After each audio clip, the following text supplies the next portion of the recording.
Shenoy, director and head product and research, Anand Rathi wealth, और इसके अलावा Sameer Shah, head online business, axis securities. तो आप दोनों खास मेहमानों का आज के शो में बहुत बहुत स्वागत।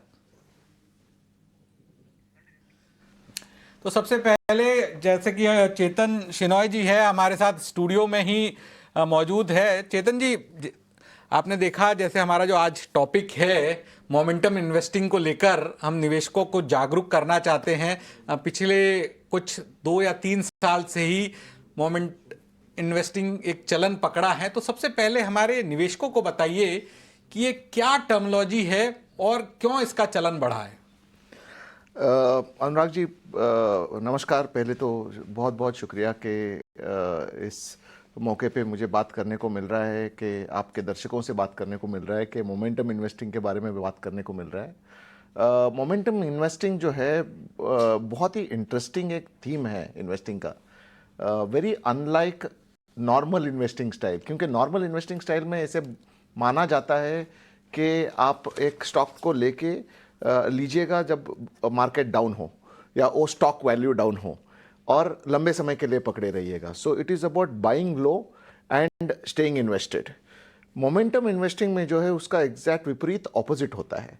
इधर आप एक स्टॉक को बाई करते हो जब वो हाई पे होता है। अच्छा। तो हाई पे जब होता है तब ऑलरेडी भाग चुका होता है वो स्टॉक, और उधर से आप एक्सपेक्ट कर रहे हो कि और हाई जाए। सो आपका जो मोमेंटम इन्वेस्टिंग का एक्सपेक्टेशन ये है कि ऑलरेडी भाग चुका है और भागने की गुंजाइश है। ऐसे समय पे आप निवेश करते हो, और ये इंडेक्स जो है ऐसे फॉर्म किया गया है कि ऐसे स्टॉकों का एक इंडेक्स बनाया जाए। अब निफ्टी 200 जो है उसमें लगभग 100 लार्ज कैप स्टॉक्स है, टॉप के 100 लार्ज कैप स्टॉक्स है, और 101 से लेकर 200 तक मिड कैप स्टॉक्स हैं, मतलब टॉप के मिड कैप स्टॉक्स हैं मार्केट कैप के तौर पे। अब इन टॉप 200 में से 30 स्टॉक्स का एक इंडेक्स बनाया गया है, और वो 30 स्टॉक्स जो है वो मोस्ट भागे हुए स्टॉक्स में से हैं। ओके। ऑफ कोर्स उसमें थोड़े फॉर्मूलाज हैं।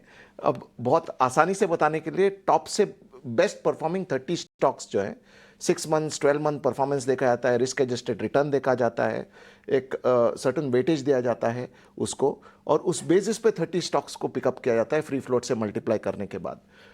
एवरी 6 मंथ्स उसको रिव्यू किया जाता है। बट बेसिक टेक अवे ये है कि आप बाई कर रहे हो कोई स्टॉक को जब वो हाई पे होता है, और एक्सपेक्ट कर रहे हो कि और हाई जाए। बिल्कुल। तो समीर शाह भी हमारे साथ जुड़े हुए हैं। समीर जी, जिस तरह से हम आज मोमेंटम इन्वेस्टिंग की बात कर रहे हैं, तो आपसे मैं समझना चाहूंगा, क्या जैसा कि अभी बताया चेतन जी ने कि मोमेंटम इन्वेस्टिंग में जो स्टॉक्स हाई पे होते हैं उनको और शामिल किया जाता है, तो क्या यहाँ पर रिस्क रिवॉर्ड के हिसाब से रिस्क ज्यादा होती है तो रिवॉर्ड भी ज्यादा मिलता है?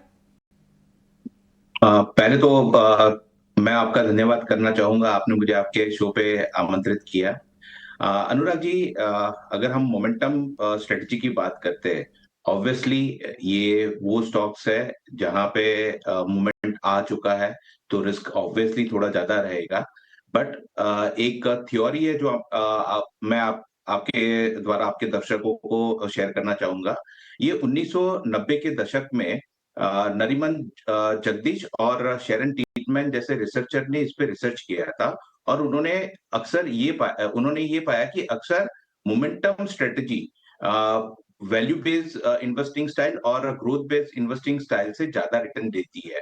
अब यहाँ पे रिस्क ये इन्वॉल्व है कि आप यहाँ पे एक्टिव मैनेजमेंट चाहिए, प्लस मोमेंटम को अगर आप मिस कर गए तो देर आर फेयर पॉसिबिलिटी आप गलत टाइम में, जैसे अगर आपने गलत टाइम पे कोई ट्रेन पकड़ ली है तो फास्ट की जगह आप लोकल में बैठ गए तो टारगेट तक पहुंचने में टाइम लग सकता है, वैसा एक प्रॉब्लम आ सकता है। दूसरा, ये जो निवेशक हाई रिस्क लेना चाहते हैं, अपने पोर्टफोलियो में थोड़ा रिस्क बढ़ाना चाहता है, हाई रिटर्न के लिए अल्फा जनरेट करना चाहते हैं, उनके लिए ये प्रोडक्ट सही है। कंजर्वेटिव इन्वेस्टर के लिए ये प्रोडक्ट सही नहीं है। सर, जिस तरह से चेतन जी आप देखिए, हमारे ग्राफिक्स पे आ रहा है कि 2022 के अंदर केवल एक ही फंड था, और अब 2021 के अंदर एक ही फंड था, 2022 में 10 फंड हुए, और अब ये संख्या 28 तक हो गई 2024 में, तो क्या माने कि निवेशकों में इसको लेकर काफी ज्यादा एक्साइटमेंट है मोमेंटम फंड्स को लेके, और आने वाले वक्त में हम देखेंगे कि ये 28 का जो आंकड़ा है ये 80 तक भी पहुंचेगा?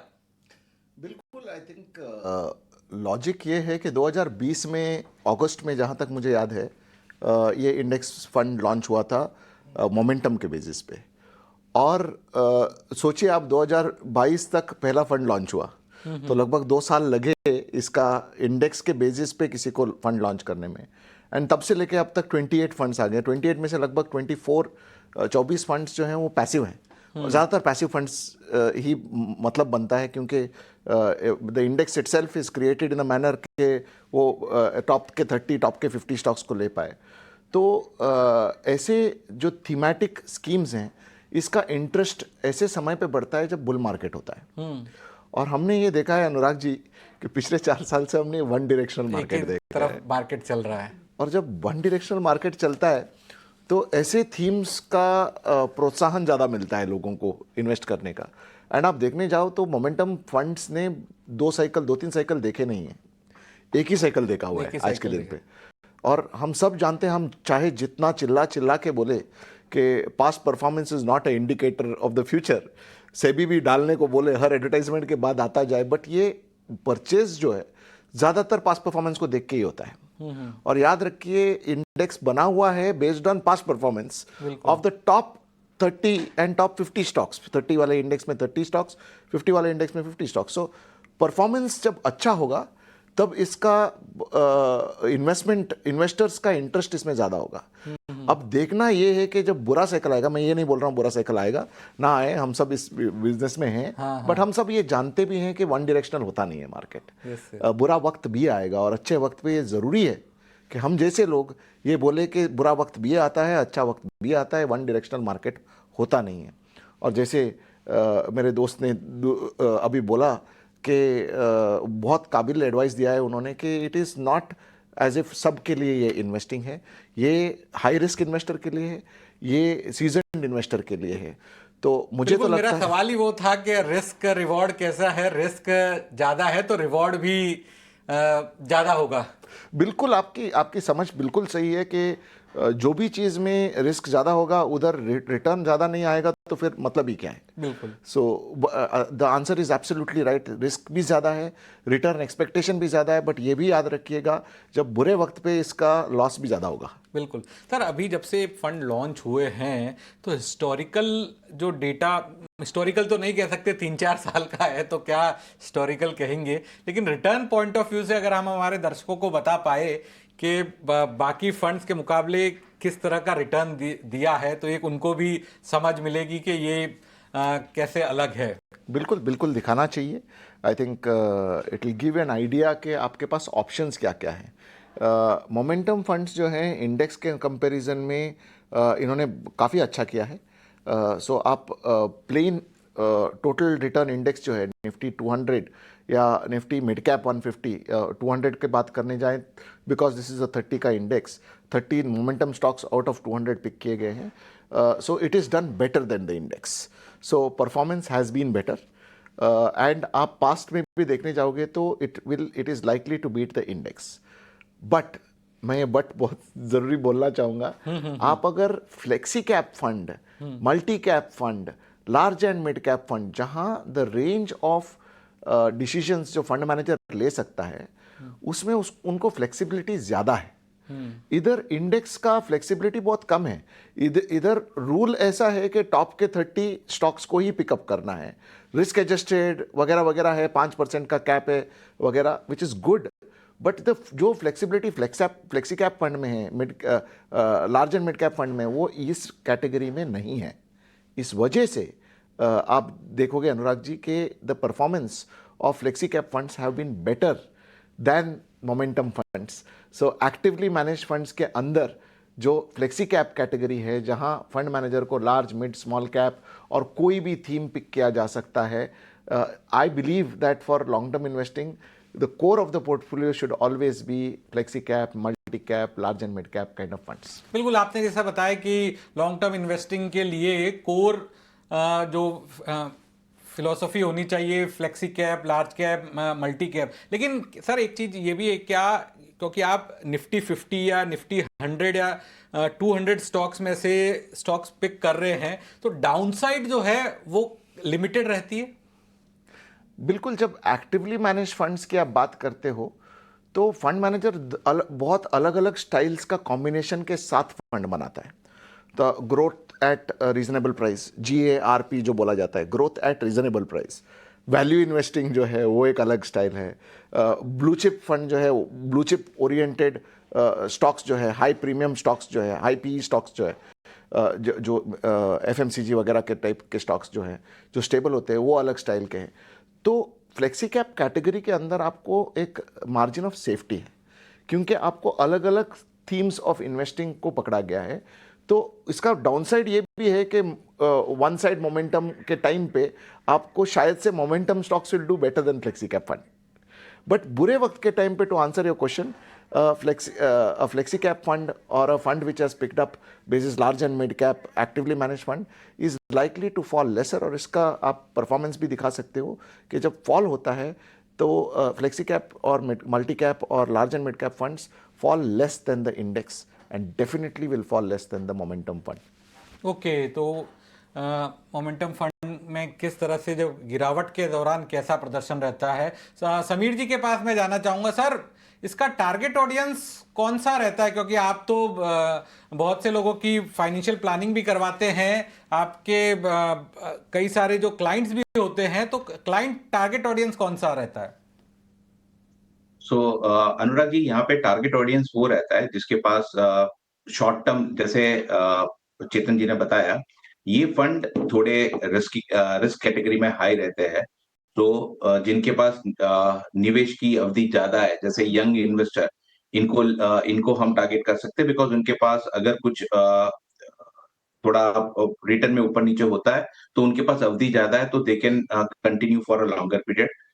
दूसरा, ये एक्चुअली रिस्क कैटेगरी के एस्पेक्ट से अगर हम देखें तो जो एज ग्रुप बिटवीन 30 टू 50 के बीच में है, इनको हम सजेस्ट करते हैं कि ये पर्टिकुलरली ये फंड उनके पोर्टफोलियो में 15% के करीब एक्सपोजर ले, जिससे उनके पोर्टफोलियो को थोड़ा एडिशनल अल्फा मिलता है।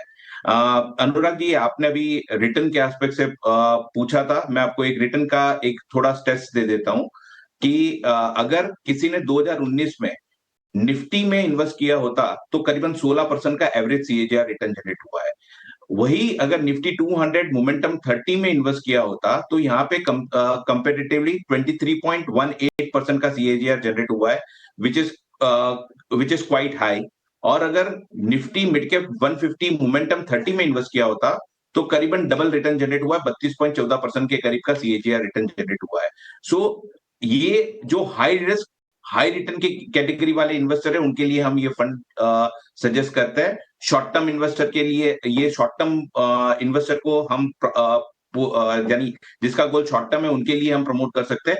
बाकी लॉन्ग टर्म इन्वेस्टर के लिए हम थोड़ा अवॉइड करवाते हैं। जिस तरह से अभी रिटर्न बताया समीर जी ने कि 16% अगर 2020 से देखे तो निफ्टी ने दिया है, और निफ्टी 200 के अंदर मोमेंटम फंड ने 23% और 150 में 32%। तो क्या आपको लगता है कि इसी तरह का मोमेंटम आगे भी जारी रह सकता है? क्योंकि निवेशक जो अभी आपको सुन रहे होंगे वो काफी एक्साइटेड होंगे कि भैया निफ्टी से तो डबल रिटर्न मिला है। देखिए, मेरा मानना ये है कि ऑफ कोर्स बुल रन में किसी का भी पहले तो मोस्ट इम्पॉर्टेंट, हम बुल मार्केट में हैं और अभी जो है एक थोड़ा सा पॉज आया है, और अच्छी बात है कि थोड़ा सा पॉज आया है। लोग बोलते हैं क्रैश हुआ है इस साल मार्केट में, बोलता हूँ 21,000 से स्टार्ट हुआ था जनवरी में, और आज दिसंबर, हम ऑलमोस्ट साल के अंत पे आ गए हैं। After the fall we are at 23,700 23,800, तो बुरा तो नहीं है नहीं। तो 21,000 टू 23,800, तो ये क्रैश वाला सीन तो है नहीं। तो मेरा ये मानना है पहले कि लेट्स अंडरस्टैंड द प्रीमाइस, हम बुल मार्केट में हैं 2020 के बाद, आफ्टर कोविड के बाद, और ऐसे समय में पैसे बाहर रख के बैठने का मतलब नहीं बनता। Point number 1, this is the worst thing you could do with investing bull market में।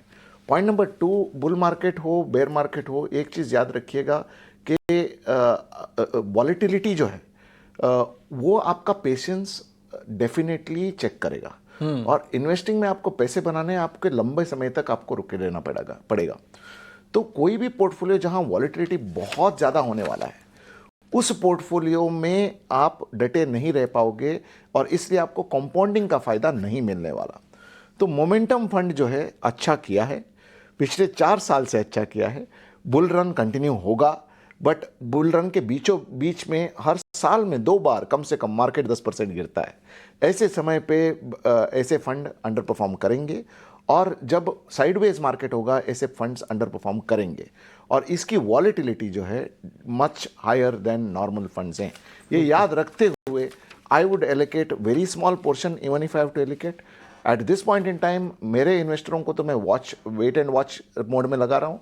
मैं खुश हूँ कि ऐसे इंडेक्स फंड्स आ रहे हैं, बट मैं एक्टिवली मैनेज फंड्स में मेरे क्लाइंटों का पैसा लगा रहा हूँ। जैसे मैंने flexi cap, large and mid cap, multi cap, mid cap, 15 अलग अलग कैटेगरियां हैं जिनका ट्रैक रिकॉर्ड अभी 20-20, 25-25 साल का अवेलेबल है। तो मैं 3 साल वाले कैटेगरी, 3 साल का जहां ट्रैक रिकॉर्ड है उस कैटेगरी में आज के दिन पे निवेश नहीं करना चाहूँगा। वेट करके, वॉच करके देखना चाहूँगा। फोमो होगा थोड़ा बहुत, फियर ऑफ मिसिंग आउट, कि क्या मैं कुछ मिस कर रहा हूँ। हालांकि मैं देखने जाऊं तो performance of flexi cap fund, mid cap, multi cap fund, mid cap funds, small cap funds in this time period have done better then momentum fund, momentum index. बिल्कुल बिल्कुल, आपने ये भी बता दिया। हमने समीर जी ने जो डेटा दिया 16%, 23%, 32% का, उस पर चेतन जी ने काउंटर किया है कि भैया फ्लेक्सी कैप भी आप देखिए, मल्टी कैप भी देखिए, उन्होंने इससे बेटर रिटर्न भी दिया है। और एक चीज आपने सर अपने बोला कि वॉलेटिलिटी है जो पेशेंट टेस्ट करती है। तो दर्शकों के लिए सर ये कितना इंपॉर्टेंट है कि जैसे वॉलेटिलिटी में हमारे दर्शक है, निवेशक है, वो थोड़ा सा घबरा जाते हैं, तो वहां पे जिसका पेशेंस टेस्ट हो गया उसे लंबी अवधि में अच्छा रिटर्न मिलेगा। बिल्कुल। आई थिंक एक इंग्लिश में कहावत है, स्टमक द वॉलेटिलिटी। वो स्टमक द वॉलेटिलिटी का मतलब ये है कि जब ये स्विंग होता है, और स्विंग का मतलब ये है कि एक पेंडुलम को याद रखिएगा, और जो पेंडुलम एक्सट्रीम मूवमेंट करता है। मैं रिसेंटली थीम पार्क गया था बच्चों के साथ, जो राइड में मुझे लगा कि बहुत स्विंग हो रहा है, बहुत मूवमेंट्स हैं, वो उस पर मैं दूर रह गया। बच्चे ज़्यादा करना चाहते थे बट मैं दूर रह गया। तो आप ये समझिए कि वॉलेटिलिटी का मतलब ये है कि आपका स्विंग ज़्यादा होने वाला है। स्विंग का मतलब ये हुआ कि डाउन साइड में आप ज़्यादा गिरोगे, बट अप साइड पे आप ज़्यादा उभरोगे। You are going to get the benefit of upside being higher than other funds, but you are also going to get the disadvantage of down side being lower than other funds. वो spring की तरह के एक बार बहुत ज़्यादा हुए तो वापस बाउंस बैक ज़्यादा करेंगे। हाँ, सब में स्प्रिंग रहेगा। फ्लेक्सी कैप में भी स्प्रिंग रहेगा, बट फ्लेक्सी कैप का स्प्रिंग जो है थोड़ा कम पावरफुल रहेगा, जंप के पॉइंट ऑफ व्यू से भी, नीचे जाने के पॉइंट ऑफ व्यू से भी। मेरा पॉइंट ये है कि डाउन साइड में भी आप ज़्यादा गिरोगे, अप साइड में भी आप ज़्यादा जंप करोगे, और ज़िंदगी में डाउन और अप दोनों साथ लेने पड़ेंगे, सिर्फ एक नहीं ले सकते। सर, तो इसका भी कोई रेशियो आपने अपना डिसाइड करा हुआ, down side up to up side? Because risk reward में हम हमेशा डिसाइड करते हैं 1:3, तो डाउन साइड अप साइड का टाइम का कोई रेशियो? देखिए, जब पॉइंट ये है कि डाउन साइड को आप अवॉइड कर सकते हैं, जैसे आपने थोड़ी देर पहले बताया, और वही सही तरीका है देखने का। The longer you stay invested, आपका डाउन साइड एक्सपीरियंसेस कम होने वाला है। आप अगर 1 साल के इन्वेस्टर हो, आपके number of instances of losses जो हैं वो ज़्यादा हैं। आप अगर 3 साल के इन्वेस्टर हो, आपके number of instances of down side कम होने वाले हैं। और वही चीज़ अब अगर आप 5 साल 10 साल करते जाओगे, बाकी तो हम सब होशियार हैं, आपके ऑडियंस होशियार हैं, समझ पाओगे। निवेशकों के लिए काफी महत्वपूर्ण बात बता रहे हैं कि जैसे जैसे आप ज्यादा वक्त तक निवेशित रहेंगे, डाउनसाइड के इंस्टेंसेस है वो आपके लिए कम होते जाएंगे। उदाहरण के तौर पे अगर आप 1 साल तक के लिए निवेशित है तो आपको नेगेटिव रिटर्न के ज्यादा मौके दिखेंगे, 3 साल के अंदर उससे कम दिखेंगे, 5 साल के अंदर उससे और कम दिखेंगे, 10 साल, 15 साल, 20 साल, 25 साल में और कम रहेंगे। यानी जैसे जैसे निवेश की अवधि बढ़ती जाएगी, डाउनसाइड या कम रिटर्न के जो मौके हैं वो कम होते जाएंगे। क्या मैंने सर बिल्कुल सही बोला आपने। इनफैक्ट 10 साल में हिस्टोरिकली फ्यूचर में कुछ भी हो सकता है, और हम ये क्रिस्टल बॉल तो लेके बैठे नहीं है कि होगा नहीं, बट पास्ट की अगर हम बात करें तो 10 ईयर इन्वेस्टर आप देखने जाओगे तो 1995 से निफ्टी जब से शुरुआत हुई है तब से लेके अब तक 10 ईयर का इन्वेस्टर का रोज पैसे लगा के 10 ईयर बाद निकालने का हमने एक ऐसी एक्सरसाइज किया रिसर्च के पॉइंट ऑफ व्यू से।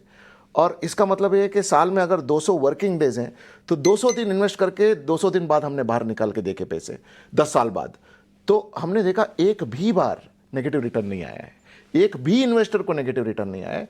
सबसे कम रिटर्न जो है 5.5% का आया है, 5.5% सालाना, 10 जो साल फिक्स डिपॉजिट 10 साल बाद। The worst 10 year return of a investor is 5.5%, the average is 13.5-14%। Best तो भूल जाइए, क्योंकि ये तो बहुत नसीब वाला कोई आदमी होगा जो। नहीं, लेकिन उसमें सर क्या वो डोमेन क्या रखा था आपने? निफ्टी 50 रखा था। ओके, तो Nifty 50, because Nifty 50 represents a good 70%, 60-70% of the market cap, तो 72% शायद से मार्केट कैप का आता है। So that is what we had taken into consideration. तो निवेशकों के लिए एक और सलाह कि जो पूरा रिसर्च करा हुआ है कि डाउनसाइड 10 साल के निवेश के अंदर तमाम तरीके से देखा गया तो कम से कम रिटर्न जो है वो 5.5% तो मिला ही है। औसत रिटर्न 12 से 13% मिला है। यानी आप अगर जो लंबी अवधि के लिए अपना निवेश कंटिन्यू रख रहे हैं तो रिटर्न आपको मिलेगा ही। छोटी अवधि में कुछ पड़ाव में आपको निराशा मिल सकती है, लेकिन 10 साल या उससे ज्यादा के निवेश में आपको रिटर्न बेहतर मिलता ही है। इसके अलावा सर और क्या जो निवेशक अभी बाजार की हाल की गिरावट में थोड़ा बहुत घबरा जाते हैं, उनको और क्या आप बताना चाहेंगे? पॉइंट नंबर 1 ये है कि जो मैंने हमारे कन्वर्सेशन में बोला कि मार्केट में हर साल कम से कम 2 बार 10% का फॉल होता ही है। तो आप याद रखिएगा, आप समंदर में जहाज पे जा रहे हो, वेव्स आएंगे, ऊपर भी जाएगा आपका जहाज, नीचे भी आएगा। जब नीचे जा रहा है पैनिक करने का कोई मतलब नहीं है। आप इन्वेस्टर हो तो यू हैव टू अंडरस्टैंड कि 10% का फॉल होगा ही होगा। और जैसे आपने स्प्रिंग का एग्जांपल दिया, हर बार मार्केट गिरता है तो वो मुकाम होता है, जैसे वो कैटापुल्ट होता है आगे बढ़ के बाउंस होने के लिए। और जितना ज़्यादा गिरता है उतना ज़्यादा बाउंस होने की गुंजाइश बढ़ जाती है। आप अगर कोविड के टाइम पे भी देखना चाहें, क्योंकि वो वर्स्ट सिनेरियो है, वो 1 in 10 years आता है, 6 सिग्मा इवेंट है। व्हेन मार्केट सबसे ज़्यादा गिरा था, 40% लगभग गिरा था, 12,500 से 7,500 गिरा था। ये याद देना बहुत ज़रूरी है। ऐसे इंग्लिश में एक कहावत है कि repair your roof when the sun is shining bright. बिल्कुल, तो अभी सन बहुत ब्राइट चल रहा है। अब ज़्यादातर I am not talking about the recent fall, but in general 4 साल से सन ब्राइट चल रहा है। तो अभी बहुत जरूरी है, तो घबराने की जरूरत नहीं है। जो भी अगर कुछ आता भी है, छोटी मोटी हर्डल आएगा तो वो भी वो निवेश का मौका समझ के रखिए और लंबी अवधि के लिए निवेशित है तो आप बने रहिए। सर आखिर में आपसे मैं पूछना चाहूंगा, क्योंकि हमारा टॉपिक मोमेंटम का है, तो 2025 को लेकर आप क्या आउटलुक रख रहे हैं? 2025 में हम ये एक्सपेक्ट कर रहे हैं कि अर्निंग्स जो एक्सपेक्टेड है निफ्टी 50 के, they are expected to be in the range of about 12 to 13%। Mid cap का expected to be in the range of 14-15%। तो इस बेसिस पे, given the current market fall, we expect the market delivery to also be in the same range. 12 से 14% के range में हम Nifty 50 का expectation रख रहे हैं अगले साल का। और मिड कैप और स्मॉल कैप में 14 से 16% का एक्सपेक्टेशन रख रहे हैं, in line with the earnings expectation of the underlying companies of large cap and mid cap. बिल्कुल 16% तक का एक्सपेक्टेशन रख रहे हैं मिड कैप के अंदर। समीर जी, मैं आपके पास भी आऊंगा। चर्चा हमारी मोमेंटम इन्वेस्टिंग से जुड़ी हुई है और 2025 की शुरुआत होने वाली है। संभवतः ये 2024 का आखिरी शो करने का आपके साथ मौका मिल रहा है। तो 2025 आउटलुक क्या रहेगा और इसके साथ साथ मोमेंटम इन्वेस्टिंग भी कितना मोमेंटम पकड़ेगी? आउटलुक तो चेतन जी ने बहुत अच्छे से समझा दिया है।